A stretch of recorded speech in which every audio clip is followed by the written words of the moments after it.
आपण कुठे राहतोय, बॉर्डरवर पण राहत नाही आणि आपल्यापाशी मेड इन पाकिस्तान गोष्ट म्हणजे माझ्या घरात आहे. खूप संताप होतोय माझा. माझ्यासारख्या कितीतरी लोक म्हणजे खूप लोकांनी तिथून चादरी विकत घेतल्या, म्हणजे त्यांच्या घरातही ही वस्तू गेली. कोणाला आपण रोजगार उपलब्ध करून देतो आहोत? कुठून येत आहे? पहिली गोष्ट तर हे कुठून येत आहे इथे. अजून एक गोष्ट सांगते, मी हा पण विचार केला की हे कुठून येतंय. हे जेव्हा मी गुगलला सर्च केलं तर पाकिस्तानी गुड्स इंडियामध्ये बॅन आहेत. ते इम्पोर्ट नाही करू शकत इथे. तुम्ही इथे गुगल केलं की तुम्हाला सगळं दिसेल. कम्प्लिटली बॅन आहे. महासाधू मोरया गोसावी यांच्या मंदिर परिसरामध्ये दर संकष्टी आणि अंगारकी चतुर्थीला यात्रा भरत असते. या यात्रेदरम्यान अनेक व्यापारी या परिसरामध्ये आपली दुकानं मांडत असतात. काही दिवसांपूर्वी झालेल्या संकष्टी चतुर्थीच्या दिवशी एका महिलेनं याच परिसरातील एका व्यापाऱ्याकडून एक चादर खरेदी केली आणि ही चादर पाकिस्तानची निघाली. या प्रकरणी या महिलेने सोशल मीडियावरती एक व्हिडिओ बनवून प्रसारित केला आणि हा व्हिडिओ मोठ्या प्रमाणावरती व्हायरल झाला. या प्रकरणात पिंपरी चिंचवड चिंचवड पोलीस ठाण्याच्या हद्दीत हा संपूर्ण प्रकार घडल्यानं त्यांनी याबाबत एक टीम तयार केली आणि ही टीम या व्यापाऱ्याचा आता शोध घेते. या प्रकरणामध्ये महिलेने कुठल्याही प्रकारची फिर्याद पोलिसांमध्ये दिली नाहीये. या चादरीबाबत आता पूर्ण चौकशी सुरू असल्याचं पाहायला मिळतं. मी सध्या याच प्रकारे या परिसरातून काही माहिती तुम्हाला सांगतोय. कशा प्रकारे या ठिकाणी हे व्यापारी येतात आणि कशा प्रकारे त्यांचा या ठिकाणी व्यवसाय चालतो.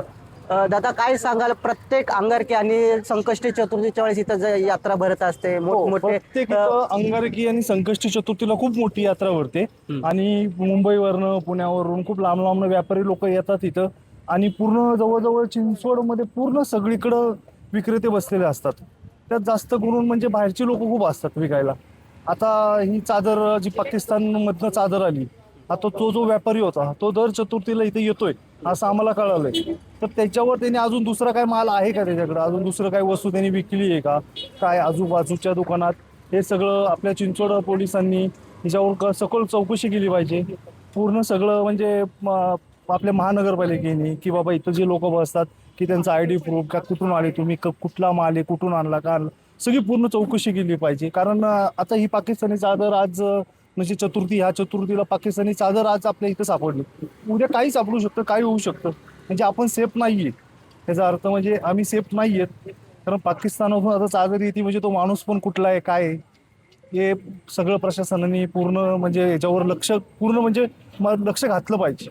अशा प्रकारे पाकिस्तानच्या वस्तू जर पिंपरी चिंचवड शहरात विकल्या जात असतील तर त्याचा परिणाम या ठिकाणच्या व्यापारावरती सुद्धा होऊ शकतो.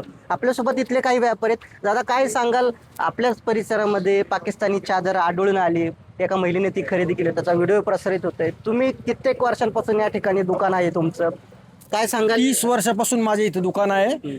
आज चादर आली, उद्या त्या चादरीमध्ये बॉम्ब पण येऊ शकतो. तर पोलीस प्रशासनाने खबरदार घ्यावी. बाकी काय सांगणार, असं व्हायला नको. साधारण आपण प्रत्येक संकष्टी चतुर्थीचा विचार केला, किती गर्दी असते या ठिकाणी, किती व्यापारी जवळजवळ येतात, 1 कुठून लाख लोक येतात. 1 लाख लोक येतात दर चतुर्थीला इथं. आणि अंगारिका चतुर्थी असली तर 2 लाख लोक सुद्धा येतात. शनिवार रविवारची चतुर्थी असली तर आणखी वाढू शकते लोक. तर हे असं व्हायला नाही पाहिजे. फार खेदजनक वाटतंय मला हे. संताप येतोय. कुठून कुठून हे व्यापारी येतात? तुम्ही इथले स्थायिक आहात. मुंबईहून जास्त येतात, मुंबई साईडचे जास्त लोक येतात, त्यात मुस्लिम समाजात जास्त असतात लोक. आता तो जो व्यापारी आला होता चादर विकायला, तो कुठला होता, कधी नाही, तुम्ही त्याला कधी पाहिलंय का? त्याच्याबद्दल आहे ना, माझं इथं एक दुकान बिझी असतं इथं. मी पण इथंच असतो चतुर्थीला 12 तास. मला त्याबद्दल सांगता येणार नाही. ते कुठून येतात, काय येतात एवढं माहिती आहे.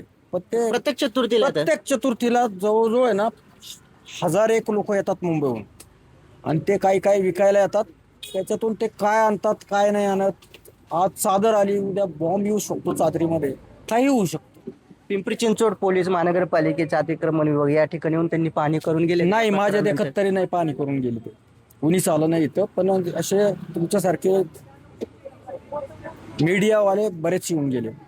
तर नक्कीच आपण पाहिलं, अशा प्रकारे जर मुंबई सारख्या शहरातून या ठिकाणी काही व्यापारी येतात आणि काही वस्तूंची विक्री करतात आणि त्या विक्रीची निर्मिती ही पाकिस्तान सारख्या देशामध्ये होत असेल तर ते चिंताजनक बाब म्हणावी लागेल. त्यामुळे एकूणच या संपूर्ण प्रकरणी आता पिंपरी चिंचवड महानगरपालिका आणि पुणे पोलीस काय खबरदारी घेणार, या ज्या व्यापाऱ्याने हे चादरी या परिसरात विक्रीसाठी आणल्या त्या व्यापाराचा शोध घेतला जाणार का, ज्या महिलेने व्हिडिओ बनवला त्या महिलेच्या चौकशी आणते काय सत्य समोर येणार हे पाहणं देखील तितकंच महत्वाचं असेल. सूरज कसबे, NDTV मराठी, पुणे.